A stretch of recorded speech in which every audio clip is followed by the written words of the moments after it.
Will Roger Stone actually spend 3 years in prison? The Trump ally was sentenced to 40 months on Thursday, but the president may already be preparing to let him off the hook.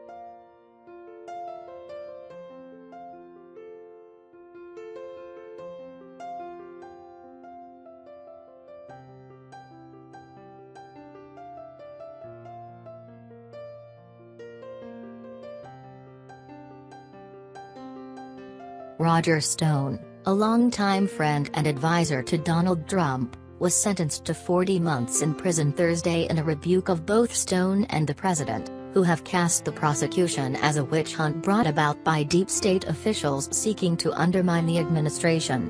This case did not arise because Roger Stone was being pursued by his political enemies, Judge Amy Berman Jackson said of Stone, who was met with protests at Thursday's hearing and declined to speak on his own behalf. It arose because Roger Stone characteristically injected himself smack into the middle of one of the most significant issues of the day. Stone, 67, was convicted last fall on all 7 charges he faced stemming from Robert Mueller's Russia probe, which included lying to Congress about his contacts with WikiLeaks during the 2016 race. This month, prosecutors recommended the Trump advisor receive 7 to 9 years behind bars.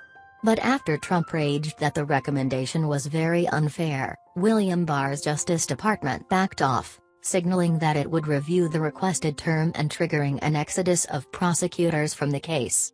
The chain of events threw into sharp relief the power that Trump, emboldened after surviving an impeachment push on Capitol Hill, is now willing to wield to the benefit of himself and his allies. This is an abuse of power that the president is again trying to manipulate federal law enforcement to serve his political interest, said House Speaker Nancy Pelosi.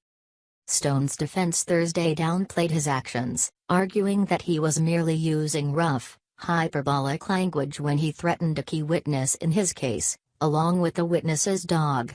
But Jackson sided with prosecutors, who argued that his threat against Associate Randy Credico was legitimate and worthy of a stronger sentence. She also blasted Stone for apparently threatening social media posts. "This is intolerable for the administration of justice," she said. It's unclear how much of his sentence Stone will ultimately serve, if he winds up behind bars at all. Trump has repeatedly signaled an openness to pardoning Stone, including in his tweets condemning prosecutors' original sentencing request, and has reinforced that willingness to intervene in cases involving his associates in recent days with a string of commutations, especially for those connected to federal law enforcement figures associated with the Russia probe. In commuting the sentence of disgraced former Illinois Governor Rod Blagojevich, for instance, he blamed his lengthy prison term on former FBI Director James Comey, even though Comey was working in the private sector at the time. The lead prosecutor in the Blagojevich case, Patrick Fitzgerald, is an associate of Comey's and joined his legal team in 2017. Trump again railed against Comey and other former law enforcement officials as he closely watched Stone's sentencing Thursday, tweeting that the ex-FBI director and his deputy, Andrew McCabe, also lied but were not punished. Fairness? He asked, rhetorically. Further indication that more pardons and commutations may be on the way? A Jared Kushner-led clemency advisory group in the White House that will limit the DOJ's role in the process, The Washington Post reported Wednesday night. An official told the outlet that the president is inclined to grant more pardons before November's election. He likes doing them. More great stories from Vanity Fair. After acquittal, Trump plots revenge on Bolton and other impeachment enemies. Behind the scenes of Trump's secret birther implosion. Why Bernie's message and media machine could be potent against Trump. With accused wife murderer Fotis Dulos on life support, a look inside the grim end of a perfect couple.